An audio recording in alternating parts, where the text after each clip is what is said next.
Joining us right now is Virginia Delegate Barbara Comstock. She just won the primary there on Saturday to become the Republican nominee for Virginia's 10th congressional district, looking to take over the seat that Representative Wolf has held for so long. Delegate Comstock, please, thank you for joining us. Good morning. Great to be with you. So I got a question for you. Should you win this seat and take Representative Wolf's seat in Congress, you'll be part of the Republican caucus. And your Speaker of the House, John Boehner, he had this to say about the current Republican caucus with regard to immigration. Oh, don't make me do this. Oh, this is too hard. You should hear him. Well, will you be one of those people whining like that to the Speaker, or do you have a different message for the Speaker about immigration reform? Well, I think, with winning this race, we've really been focused on, and what we've heard people want us to focus on is first getting the country back to work. And the Obama administration has definitely made that very difficult. Wait, hold on, and that was a great try, Barbara. But no, come on, we'll get to that. But what about immigration? It is the topic of the day, and there's a big debate going on Capitol Hill right now. Were you a member of Congress, where would you fall on the issue of immigration reform? Well, I think we need to do it step by step, and that's what we said that during the election. Is first we have to secure the borders, and then we have to enforce the current law, and then I'd like to see the current law. Then we look at it, how we change it in terms of focusing on economic benefits and getting back to the job things, because that's what we're hearing. What people want first and foremost is to get the economy moving, and the biggest thing that's hurting that is Obamacare, which is just crushing this economy. So I think we need to focus on the things that are going to get the economy moving first.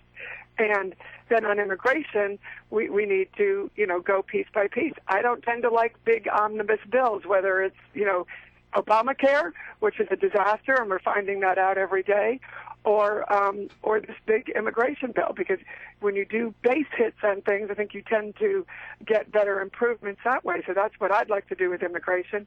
The only time I tend to like an omnibus bill is when it's a tax cut bill. Then I think we can talk about something bigger in overall tax reform, because then we're going in the direction of, we want to cut taxes, make them fairer and flatter. Yeah. So that's where I come down on big bills. But just to follow up, though, about the bill, it's killing our economy. just to follow up, though, this statement by the Speaker of the House about his fellow Republicans, does that bother you, the way he referring to other Republicans?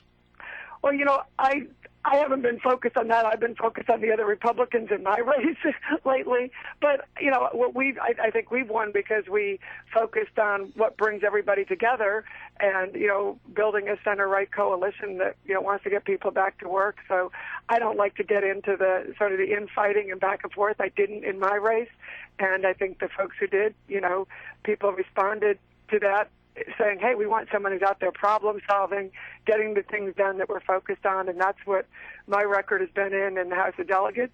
Jobs have been my number one priority. I have the legislation and the record to demonstrate that I can get the job done on focusing on jobs. Right. And so, I'm the chairman of the Science and Technology Committee. That's a big part of our district, and so I've been focused on things like that, and I tend to want to stay away from the inter-party fights. I think we need to be building the party and expanding the party, and I think that a district like the 10th district, where I used to work for Congressman Wolf, so I know the district well, we have that kind of opportunity to build a bigger, broader party that includes a lot of people, and those folks want to focus on these basics like jobs and getting Obamacare out of the way. And I think the third biggest issue that we heard was really restoring American exceptionalism. And this president, once again, you see the polls today, how weak we are abroad. There's no country in the world that thinks of us, has more respect for us today than when he came in. It's just a weakening every day. Let's talk about your opponent for a moment. They're in the 10th district for the Democrats. Is he much different than Nancy Pelosi that you can see? Because I'm looking at his record, and I can't see how he's going to vote any different than Nancy Pelosi. No, well, in fact, Nancy Pelosi, pretty much she's, a hand-picked candidate for her. She came in and did a fundraiser for my opponent on her birthday, no less. So, she's seat in there, already working hard for him. And that's why this is going to be a tough race. But I think, I come at this as I know this district from having worked for Frank Wolf, and I know there are big shoes to fill with Frank Wolf. I mean, he's a great boss. He's been a great mentor to me. And, he's worked and knows this district better than anybody. And fortunately, I've been able to work with him over on every election since 1984. And, when I worked with him as a staffer, but then worked on Capitol Hill and other positions. And now in my position as delegate, I've always worked closely with him on issues like human trafficking, right, on our tech community. And this is what the district needs is somebody in his tradition, not the Nancy Pelosi model, where you pass legislation, then find out what's in it. I mean, all right. That is not, she's not popular in this. Well, would you be in favor of ending Obamacare or mending Obamacare? I noticed that Kathy McMorris Rogers, who's in the leadership, has said that, look, Obamacare as a law is not going to be repealed, but we might be able to fix it. Where would you be on that?